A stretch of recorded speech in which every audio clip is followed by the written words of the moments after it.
God. Salamat sa tubuhin ng Diyos. Kay kita na pagbalik ako si Marife in action.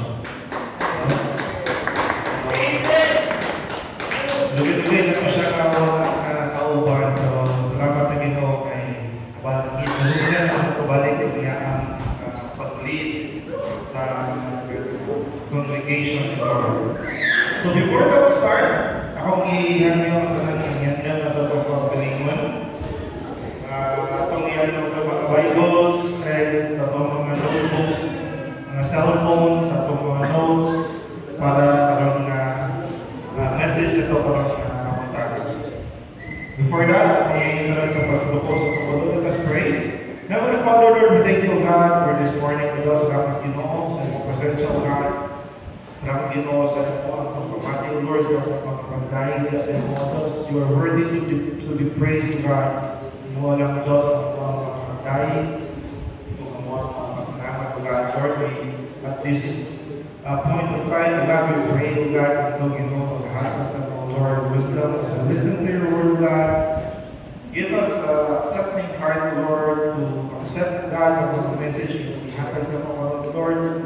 We believe that your message is timely, God, and we believe, Lord, that you are perfect time, Lord, sa paghatid at mensahe sa mga among ipasalamatan, ang pulong, ang pagkagawapan ka ng God, in the name of Jesus we pray. Amen and amen. So, wala na po pagkakin kayo. Verse ka lang kayo. Kaya wala pa si Ate Jonah, kaya nangatos ka po Cebu. Let us pray for them sa mga. So, this morning, the topic that I will be discussing to you is, kung nakalulong mo last Sunday, ang ato ang topic is about, sa last Sunday.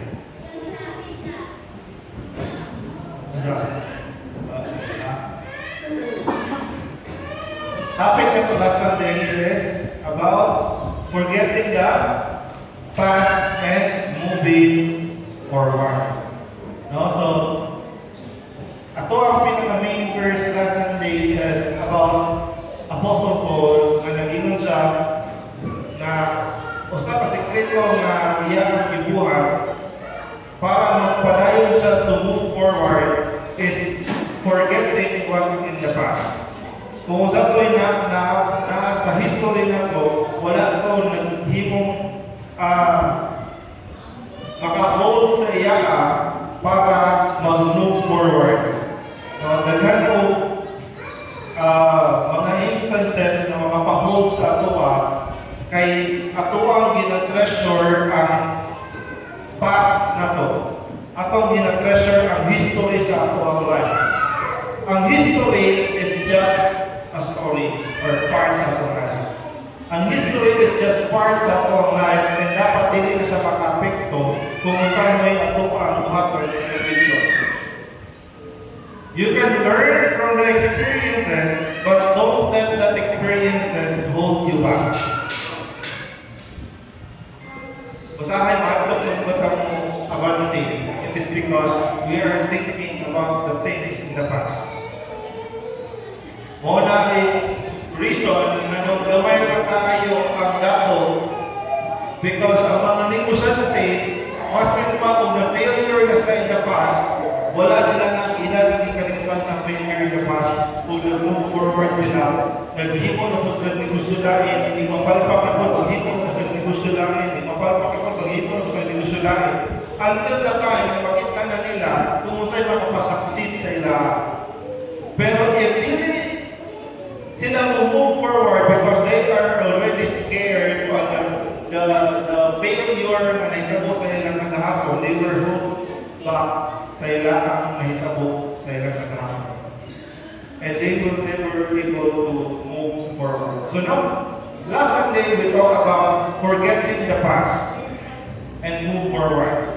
Now this morning, ang topic na ako ang ihatag sa inyo.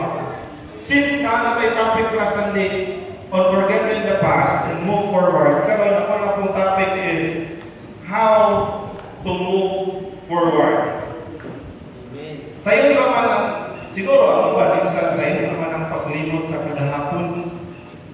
No? Sayo naman nakalimutan ng kadahapon. Pero ang lesson, ang pagkabante sa ugma. Ano man, wala kang kabalo kung sa'yo na imong future. Wala kang kabalo na kung buhakaw na ko na yung sa'yo na hitabog na. Wala kang kabalo kung sa'yo dala sa future sa imo ang kinabuhi. So this morning, we will be talking about how to move forward. Kaya wala naman tatong forgetting the past. Now, it is time to step forward. Ang pinakaunang buhaton ito, kung move forward na kinahanganta mo, lakad. Sunod kung step forward ka, pero di ka mo lakad, di ka step forward. So kinahanganta mo, lakad ka, abante. Kaya paakwas ng lakad, mula si Michael Jackson. Nga mula ka paakwas. No? Mula ka si Kira Pasnada, nag-jogging, nagkagad po talikod. So, kinahanglan mo step ka forward. God said in Philippians chapter 4, verse 6 to 7,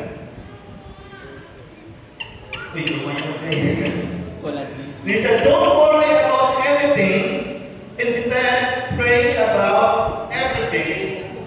Tell God what you need and thank Him for all He has done.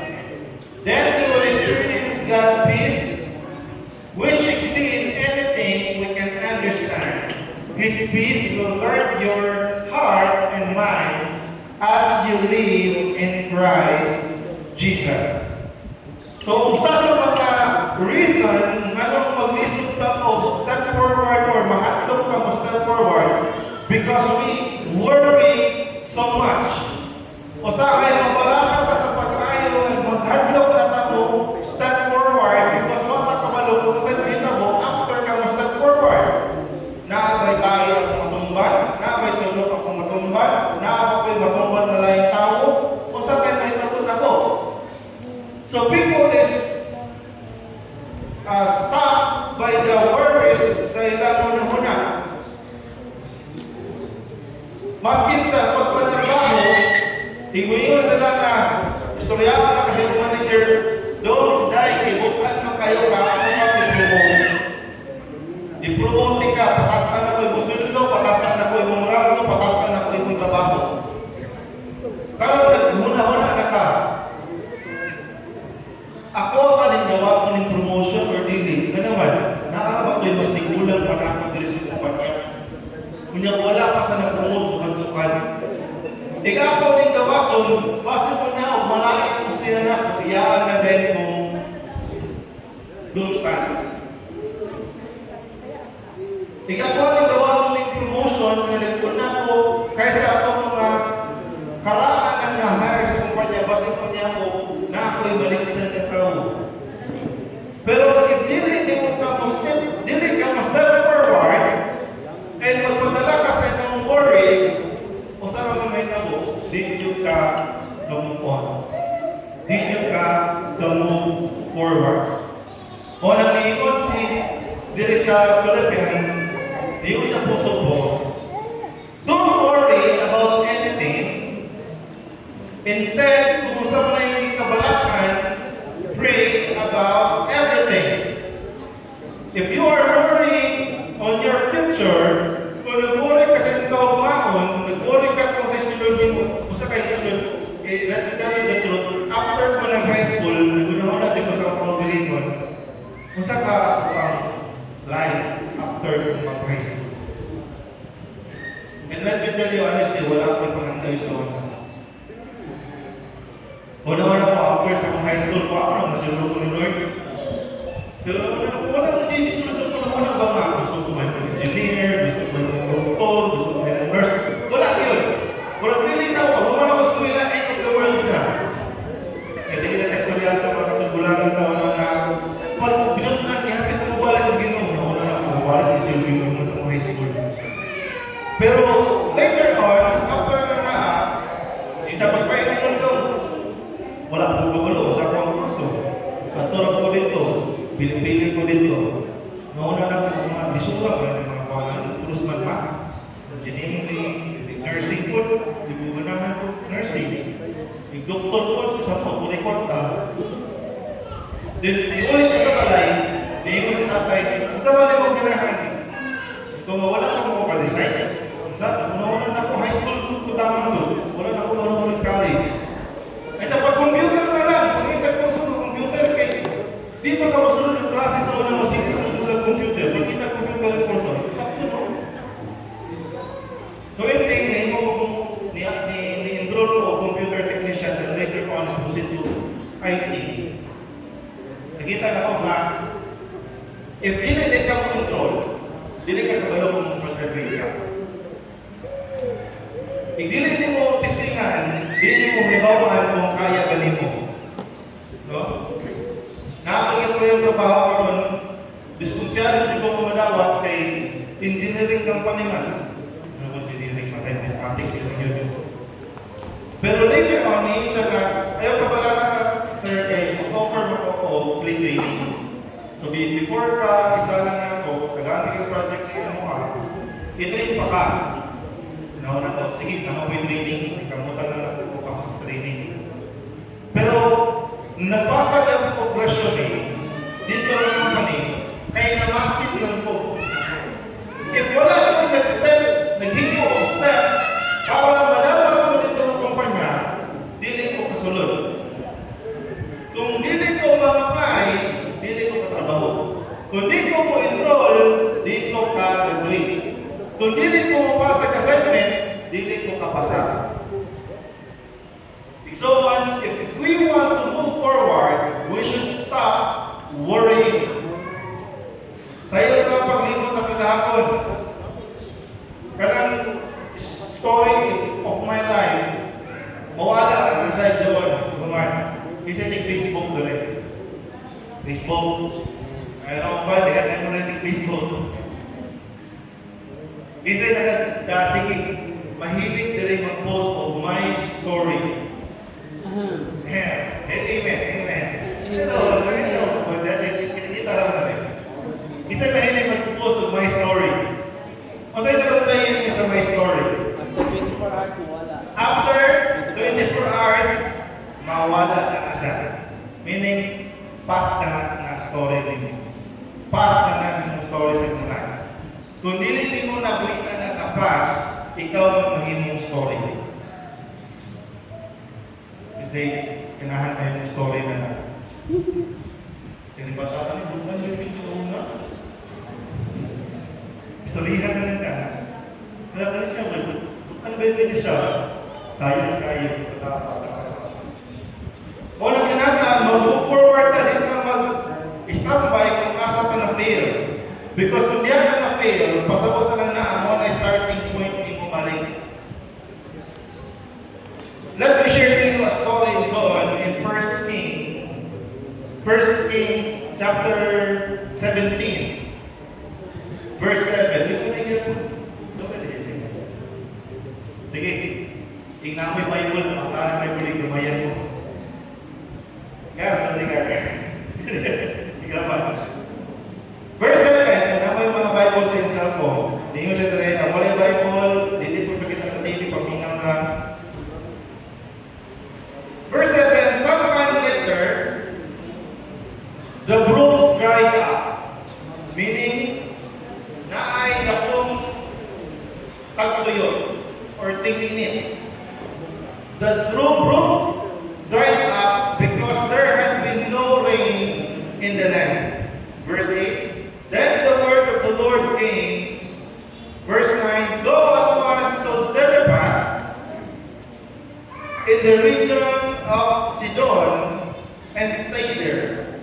I have directed a widow there to supply you with food. Verse 10, so he went, si Elijah. So Elijah went to Zarephath. When he came to the town gate, a widow was there gathering sticks. So naay siya nakitaan na widow na babae na nag-gather o mga panglato o verse 6. He called her and asked, "Would you bring me a little water in a jar so I may have a drink?" Suningon si Elijah, "Pwede ba ko mangayaw o tubig na nasa jar para na ako'y mainom?" In verse 12, ningon siya, "As surely as the Lord said," verse 11, as she was going to get it, katulad niya, mulakaw na ang mga babae para sa pagkuha sa maong tubig. Nagpahabol pa si Elijah. Tubig na yung ipangayo na, ako yung ipakapit. Minsan, niyon siya sa babae nga dati ilang tuto pangbara. Ano may panula? Sa dati po pangbara. Kung mga tagad-kape, nakagid na po nagpapakape niya na po nagtuto. So, niyon si Elijah, "Bring me please, a piece of bread." Okay, pag kailangan na sa window, ngayon tubig yung pakape o yung pan. Kaya yung naman sa kaligat panahon, ting init, walay saktong tubig.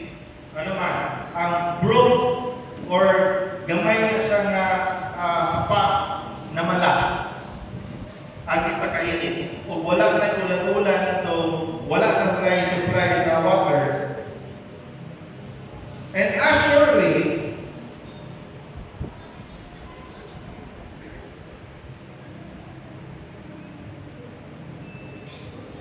because Elijah asked for food sa bawang babae, na-action ng kawoling ang babae. If imo na tawag in verse 12, ningon ang babae, "As surely as the Lord your God lives," she replied. Ningon siya, so tiyan natin sa Panginoon Elijah, "I don't have bread." Wala ko'y tinapay na ma-offer nimo. Only a handful of flour in a jar and a little olive oil in a jar. Minsan wala ko'y tinapay na mahatag nimo. Ang naanak ko is gamay lang na flour o olive oil, gamay ra po na nasa jar. And gunaw na ko kayo nga si kanina widows, naara na siya sa pinaka-desperate time sa iyang life. Why? Ato padayon na. "I am gathering a few sticks to take home and make a meal for myself and my son." Say po ingon susunod, "that we may eat and die." In short, mauna lang ni mo ilas na mo nga harina. Kung ganing harina ako ning lutoon, o nang namuha ko kahoy, kaya ako aning lutoon ni mo harina, o ganing oil, aron makahimo kong tinapay, o ganing tinapay, mo na ni pinakalas na mo nga meal. Pwede na ni mamatay. Naman, so I will make a meal for myself and my son, ako ang anak, that we may eat and die. Minsan, kadawat na niyang kamatukuran, mo na ito'y kinalasan niyang pagkaon. Mo na ito'y kinalasan na food nga naa sa ilang pamilya. It's because kay iyang bana, widow man siya kababae, pinipatay na iyang bana. Wala na mag-support sa ila pag-food. Una, nakadawat ng babae nga, kung mangayaw ka na ko tinapay, huwag ko tinapay. Kung nakaganit ko, na ako'y flour, ako'y gamay na oil, ako ang isang lutoon para makahimo ko ako ang pagkaon o sa pagkaon sa akong anak, igmahurot na siya, pwede namin mamatay. And we will die. Ano man, wala naman may pagkaon, gusto mo yung kinalasan ng mga pagkaon. No? Elijah, verse 13, Elijah said to her, "Don't be afraid." As what we talked kanina, ang usa sa makapa-hinder sa ato to move forward is being worryful and being afraid sa pagkabante. Ano man, pagkita na to pag dili safe. Na yung mga circumstances na yabot, patay ni kayo. Igpahatagan ko na ako si Elijah o friend. Patay na ni daan, di pa may kitaon, patay na ni. So niyon si Elijah, do not be afraid. Iyan instrukan ng widow of Ai, go home and do as you have said. Kung sa'yo mo gingon na to, uli sa buhata to. Sa'yo gingon ni Elijah, sa paghimo ko og meal para sa ako o para sa akong anak. Katong flour o katong oil na nabilin sa iya. Pero niingon si Elijah, ayaw mahadlok. Kung sa tuloy na ko, buhata sa tudaan, but first, make a small loaf of bread for me from what you have. Grabe si Elijah. Ingon na ganyan niya, una na kitrasan ng pagkaon, ingon ko rin siya, sige lang, gamay lang kayo, pagsigilan ko. Sa ibang arena ng ako, gamay lang, hello, bread. Kung sa'yo kinatest ni Elijah, itest ni Elijah kung buo pag yun mo mabay, na mas kasi kawalan ko, muhatag kabaghihapon siya. Una-una na kung babae ko siguro, kung ako nasa sitwasyon, nauna na ko, gusto naman kung ginaan ni siya dali, wala ko na siya makaulaan, ayaw na nang gani siya na ko, at least tulog yung mamatay. Ayaw na lang si Elijah niya, na siya siya na siguro tawa na siguro kasi pala siya, tulubig. Hindi na ako siya tagan, mauna na siya kamatay. Pero kung hatagan na ko siya gamay, doon na siya kamatay. So, ano kayo mindset sa babae? Pero niyon si Elijah, sige, pauli lang sa, kung saan yung ginawa ng buhaton yan ito. Pero, before na buhaton, di mo isa ko tinapay. Kasi Krista yun si Elijah. Hindi na siguro ko sila ang di mo. Because kung kayo yun yan, tama pala. Ready. But first, meaning, not Diyos. First God, make me a small loaf of bread for me from what you have. Siya, atagi sa po, hindi isa po gamay ng loaf of bread. Kung unsa man mo'y nga sa imuha. Verse 14, kapawin ko din niya. And bring it to me. First, hindi una yung pagkatao si Elijah. First one. Then make something for yourself and for your son. Isa na una. See? Elijah. Kinsa ng heart ang gitext sa widow. Ano man? Una-una mo siya na pinangayo, siya pang mag-una-unang kaon, siya pag yun mo'y maniguro na makakaon una. Pero niya gitest the Lord ang heart sa mga babae. O after na sa verse 14 na tingon,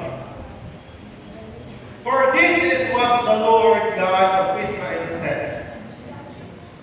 The jar of flour will not be used up, and the jug of oil will not run dry, until the day the Lord sends rain on the land. Verse 15.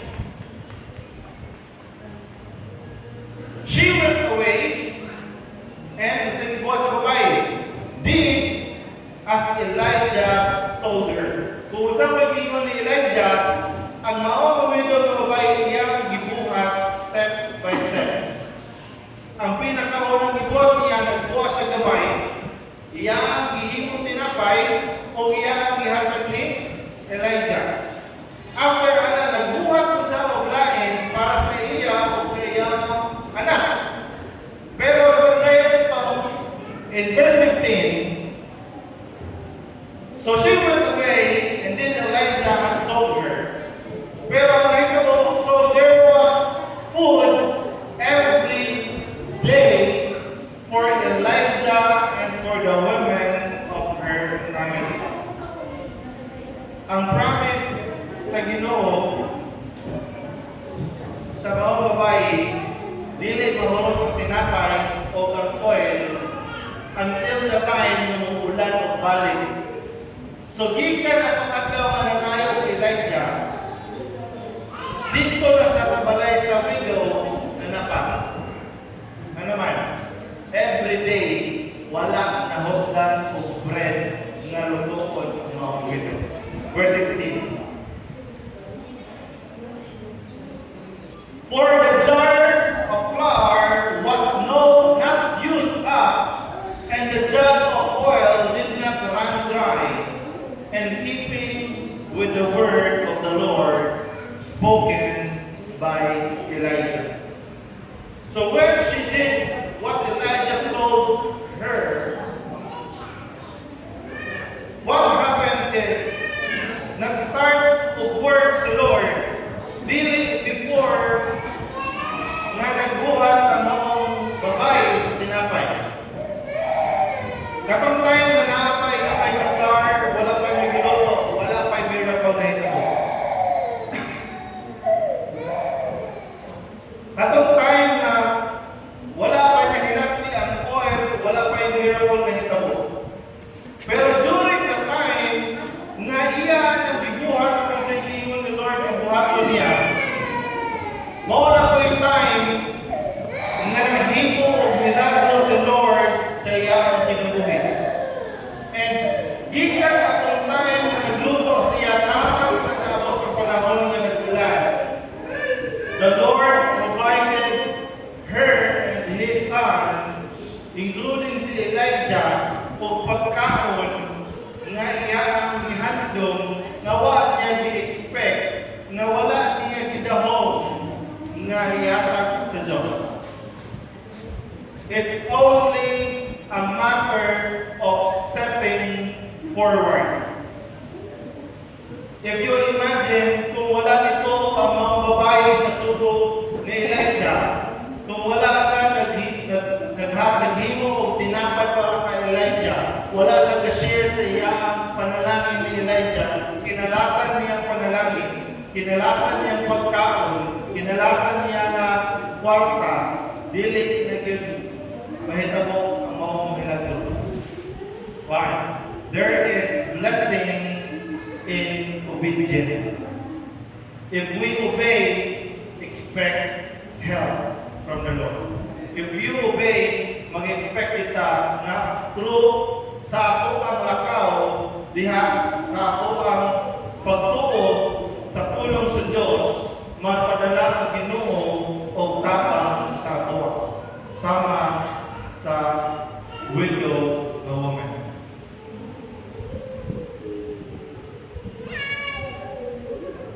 Sa iyong maigsoon, nakalimutan ng bus, pero ang isod kayo, pumagot mo sa sitwasyon sa widow woman, na wala na kaya mo, pero i-share pa niyo. Kasi naiginig kang kay Nana. Ang papa sa akong wife, inana siya.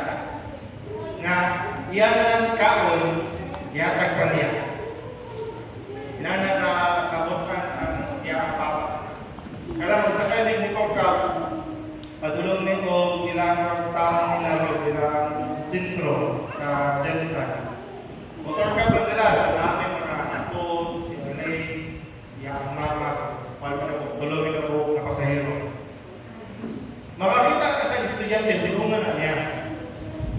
Then basag ka sa mga dahil, ito na sige, sakay. Muna na kayo sa nga, iyan na kanon gani, iyan pa yung sinasaka. Muna sila kung nakuha, lakot sila sa IP. Balik, upat pa lang nila ikabuo, isda. Yung tulo sila kabuo, napay tayo extra isa. Ihatag na yun yung isa, wala na kung sila yung bibili.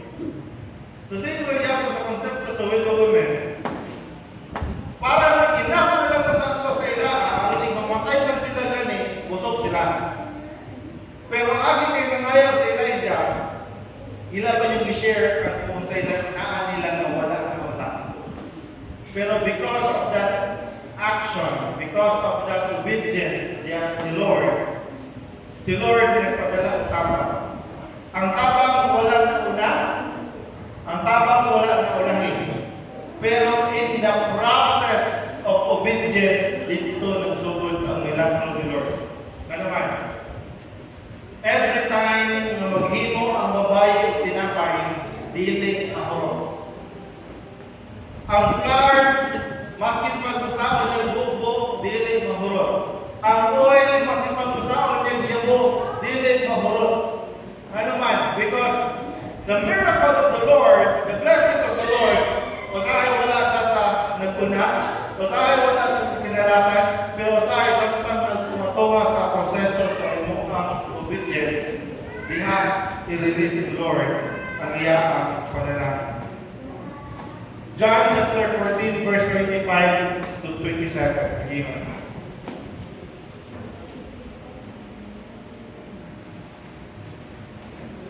25 million. These things I have spoken to you while being present with you. But the helper, the Holy Spirit, whom the Father will send in my name, where next? He will teach you all the things and bring to your remembrance all the things that I have said to you. Verse 27, usang nagihatag sa Holy Spirit, peace I will leave you, my peace I will give to you. Not as the world gives, do I give you. Let not your heart be troubled, neither let it be afraid. Ngayon, si Jesus, ngayon, balik ako sa langit, wala naman mo'y kuyo, I will ask the Father na magpadala o helper ninyo, magtatabang, to ask a new help, ikan dihan sa Father para sa inyo. And kanina tabang, maghatag sa inyo of peace. Ganina, nag-mention ta about sa worries. Nag-mention ta about sa kabalaka sa itong pagkabati sa kausmaon. Nang niingon sa Lord, nag-ingon si Jesus, nga niya ang promise sa Toa na maghatag siya o magtatabang. O kaning magtatabang na ihatag niya sa Toa in the form of the Holy Spirit, mahimo ni siya na maghatag sa Toa of peace. Mauna ang pangban na nagtrabaho, bahala o ang gamay o sweldo basta na ay peace of mind. Ano man, dako ang sweldo pero toxic ang mong palingon. Dili lang ang kakaipan.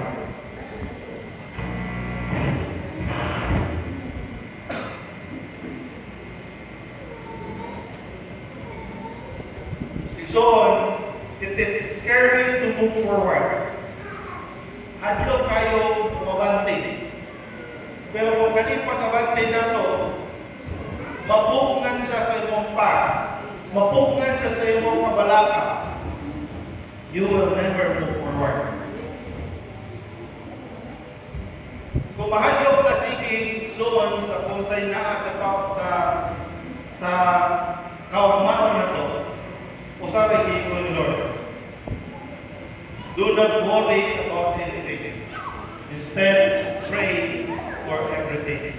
Because the Lord will send helper to have peace sa iyong mind, sa iyong heart. Na maskin pag nagtrabaho ka, maskin pag nag-apply ka, confident ka na naman na ay matatabang nimo. Na ay peace sa iyong mind. Na ay mo ang una-una na yung clear yung una-una na maskin pag kung sa mga trials sa iyong pagtrabaho, sa iyong pag-eskwela, sa iyong pagkinabuhi, sa iyong ang pamilya, sa iyong part sa iyong service ya the Lord, kasi pag sa problema kayo po, you are at peace. Why?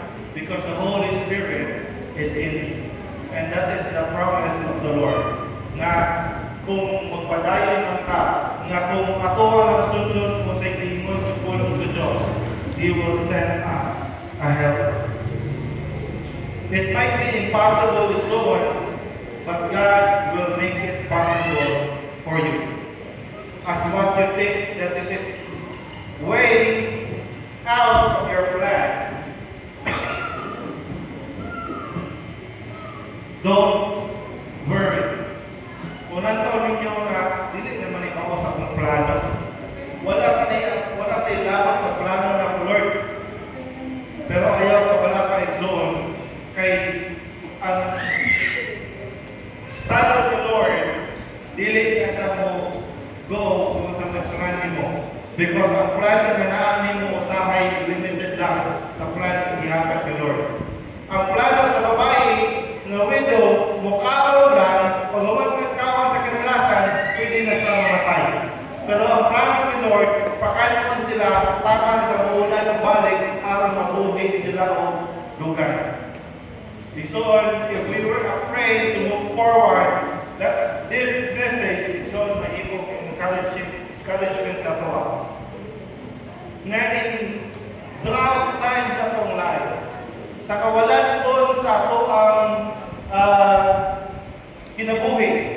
Kung wala tayo may kwarta, kung wala tayo may mag-uulan na amigo, kung wala na may lain na makita na makabenefit sa inyo in the future, iyan po sa Diyos.